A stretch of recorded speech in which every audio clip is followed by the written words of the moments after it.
हाँ जी। तो आज हम बीएससी फाइनल इनऑर्गेनिक केमिस्ट्री के इम्पोर्टेंट क्वेश्चन देखेंगे जो आपकी एग्ज़ाम की दृष्टि से बहुत ज़्यादा इम्पोर्टेंट है। तो वीडियो को पैसेंस बनाकर लास्ट तक देखते रहिए। जो अपनी इनऑर्गेनिक केमिस्ट्री है उसकी जो यूनिट फर्स्ट है HSAB, उसमें जो इम्पोर्टेंट क्वेश्चन बनते हैं वो इस प्रकार है। जैसे कि फर्स्ट क्वेश्चन है कि HSAB सिद्धांत के अनुप्रयोग लिखिए, यानी HSAB थ्योरी है उसके एप्लीकेशन लिखनी थी आपको। बी है कि सिम्बोसिस यानी सहजीविता से आप क्या समझते हैं, उदाहरण देकर समझाना था। फिर इसका सी है कि CH3F की तुलना में CH3I अधिक स्थायी है, क्यों। तो ये अपना हो गया फर्स्ट क्वेश्चन। अब सेकंड क्वेश्चन देखते हैं। HSAB के विभिन्न सिद्धांतों को समझाइए। ये जो क्वेश्चन है ये ऐसे भी आ सकता है कि HSAB के विभिन्न सिद्धांतों को समझाइए, या फिर इसको शॉर्ट में करके दे सकता है कि जैसे पाई बॉन्डिंग थ्योरी क्या है, पिटजर थ्योरी क्या है। तो ऐसे प्रकार शॉर्ट में पूछ सकता है, वो आपको याद रखना है। इसकी दो थ्योरी है HSAB की, एक तो पाई बॉन्डिंग थ्योरी और एक पिटजर थ्योरी, उन दोनों को आपको देख के चलना है।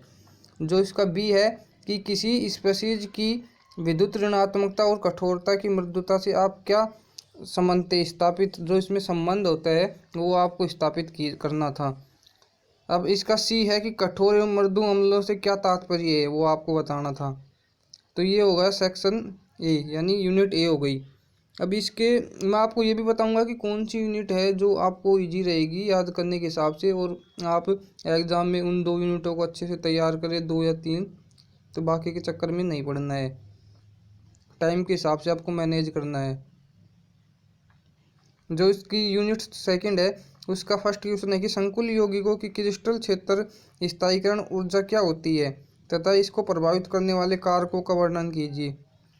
सेकंड है कि एकक व त्रिकक अवस्था से आप क्या समझते हैं, किस अवस्था की ऊर्जा कम होती है, यानी सिंगलेट और ट्रिपलेट जो स्टेट है वो क्या होती है उसको समझाना था। फिर थर्ड है कि क्यूरी ताप व नीला ताप क्या है, समझाइए। ये होगा अपना फर्स्ट क्वेश्चन। अब देखते हैं सेकंड क्वेश्चन। इसमें फर्स्ट क्वेश्चन है कि लोह चुंबकत्व और विपरीत लोह चुंबकत्व को समझाइए। चुंबकीय प्रवृत्ति के निर्धारण की गाय विधि का वर्णन कीजिए। सेकंड है कि क्रिस्टल क्षेत्र सिद्धांत यानी CFT क्या है और यह VBT से किस प्रकार भिन्न है, आपको ये बताना था। थर्ड क्वेश्चन है कि चतुष्फलकीय संकुलों में डी कक्षों का विपाटन समझाना था। ये अपना सेकंड यूनिट के क्वेश्चन थे। तो आपको जो चैनल सब्सक्राइब नहीं करे है अभी तक, वो चैनल को सब्सक्राइब कर ले ताकि आने वाली वीडियो का नोटिफिकेशन आप तक सबसे पहले पहुंच जाए।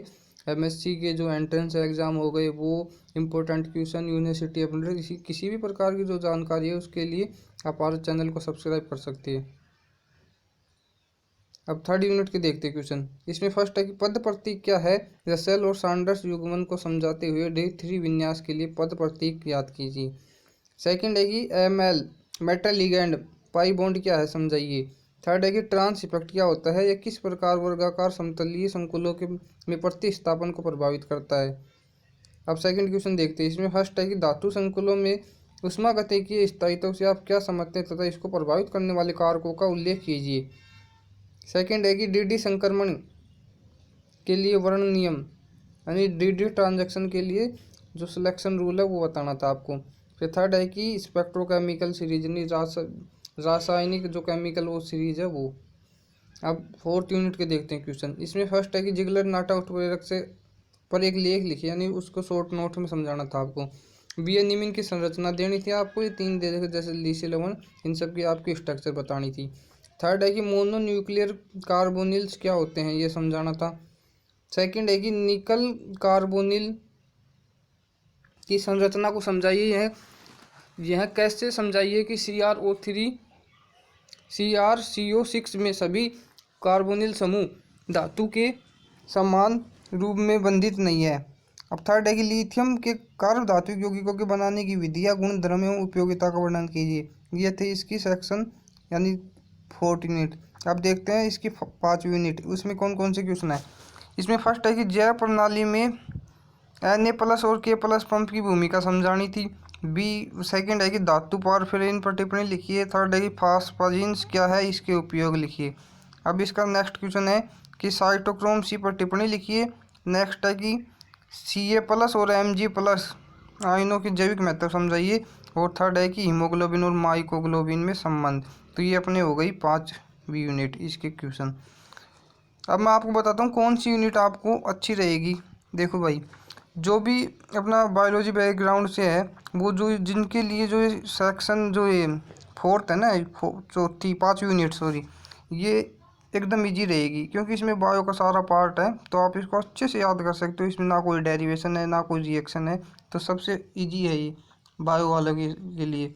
तो बायो वाले क्या कर सकते हैं, एक तो ये HSA हो गई और एक हो गई ये अपनी बायो इनऑर्गेनिक वाली है 5वीं यूनिट। तो 2 यूनिट तो ये हो गई, और इसके अलावा आप एक थर्ड यूनिट कोई सी भी इनमें से थर्ड कर सकते हो, या फोर्थ जिगलर नाटा, या फिर कोई सेकंड, तो ये कर सकते हैं। और जो 2 यूनिट पर 2 यूनिट ही करना चाहिए, 2 यूनिट में हो जाएगा वैसे तो इसमें एक तो फर्स्ट हो गई और एक फिफ्थ हो गई। तो ये थे अपना इनऑर्गेनिक का पेपर। अब जल्दी ही हम ऑर्गेनिक का पेपर लेके आएंगे। तो वीडियो को लाइक करें और ज़्यादा से ज़्यादा सभी लोगों तक शेयर करें। Thank you for guys.